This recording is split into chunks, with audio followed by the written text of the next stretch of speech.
जुल्म जाति के खिलाफ आवाज उठेगी और सरकारों से जवाब मांगा जाएगा, चाहे वो स्टेट की सरकार हो चाहे केंद्र की सरकार हो। हम उसको पूर्ण रूप से निभाएंगे, चाहे वो नौजवान हो, चाहे किसान हो, महिलाएं हो या वंचित वर्ग का कोई भी तबका हो। सरकार का ध्यान आकर्षित करें और हम कोशिश करेंगे प्राइवेट बिल लाके भी सरकार जो है हमारी जनता की तरफ सुने, जो जनता चाहते हैं उनको चले। तो विपक्ष को जो जहां जीत का है उसके उनके बारे में सोचना है। मेरे जैसे लोग व्यक्ति के क्षेत्र के बारे में सोचना चाहिए।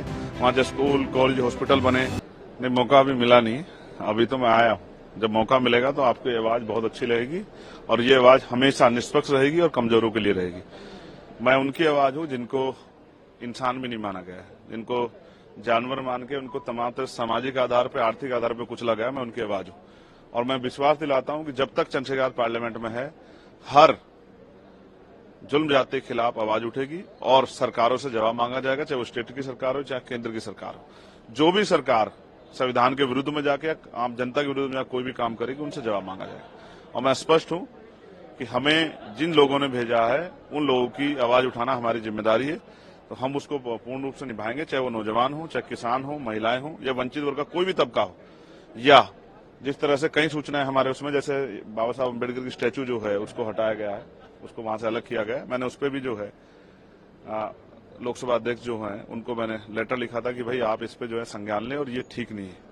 तो मेरा पूरा प्रयास रहेगा कि जो भी यहाँ कानून बनेगा और वो कानून अगर उसमें कोई खामियां होगी तो हम लोग उसमें कोशिश करेंगे कि उसका विरोध दर्ज करा के उसमें सुधार कराएंगे। सरकार का ध्यान आकर्षित करें और हम कोशिश करेंगे प्राइवेट बिल लाके भी सरकार जो है हमारी जनता की तरफ सुने, जो जनता चाहते हैं उन पर भी चर्चा। सेशन में बहुत कम समय मिलता है। मैं ये भी लोकसभा अध्यक्ष से मांग करूंगा सदन के माध्यम से ही कि वो सेशन का समय बढ़ाएं, जिससे कि क्योंकि बहुत बड़ी लोकसभाएं होती हैं, बहुत मुद्दे होते हैं, उन पर चर्चा करने का अवसर मिले। ये सत्ता के साथ विपक्ष का भी घर है, विपक्ष की भी जिम्मेदारी है।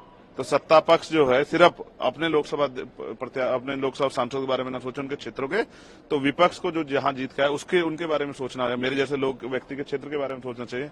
वहां जो स्कूल कॉलेज हॉस्पिटल बने, वहां रोजगार की जो समस्या उसका निदान हो, वहां बिजली पानी की अच्छी व्यवस्थाएं, सड़कें अच्छी बने, वहां बाढ़ की समस्या खत्म हो और जो भी बुनियादी समस्या जीवन में लोगों के हैं, कुटीर उद्योग लग के महिलाओं को रोजगार मिले, उस पर चर्चा होनी चाहिए। उसके लिए हम सदन में पर्याप्त समय के लिए अध्यक्ष जी से मांग करें। अच्छा, जो लोग आपके विरोधी हैं वो एक समय में कहते थे कि चंद्रशेखर जी की आवाज जातीय राजनीति पर केंद्रित है, लेकिन जो रिजल्ट है उसने तो दिखा दिया। अब जो आपका एजेंडा है वो जाति से ऊपर रहेगा। देखिए, आप फिर वहीं खड़े हैं, मैं क्या कर सकता हूं। लोग कहते थे, आपने खुद ही स्वीकार किया कि लोगों की बात गलत साबित होगी, आप खुद दोबारा कोई बात कह रहे हैं।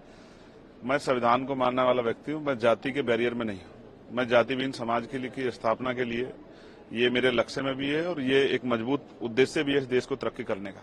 तो मैं फिर आपसे कह रहा हूं, मैं हर एक वंचित के साथ हूं, जिसके साथ कोई अन्याय होगा उनकी आवाज उठाएंगे और जो हाशिए पे है उनको बराबर खड़ा करने के लिए सामाजिक और आर्थिक रूप से हम लोग संघर्ष करेंगे। इसमें अगर जैसे आप कह रहे हैं कि जो कानून बनेगा अगर खामियां होंगी तो आप जरूर बोलेंगे, कुछ अगर ऐसे कदम उठाए जाए जो कि आपको लगेगा कि लोगों के हित में है तो आप सरकार के साथ। देखिए, मैंने सरकार की बात ही नहीं है ना, बात कानून की है। कानून अगर अच्छा होगा तो उसका कोई विरोध नहीं करेगा और कानून अगर धर्म के आधार पे, जाति के आधार पे या आर्थिक आधार पे भेदभाव करेगा तो उसका विरोध होगा। संवैधानिक जो है मर्यादा में रहकर हम लोग उसका विरोध करेंगे और यहां भी करेंगे और सड़कों पे भी करेंगे।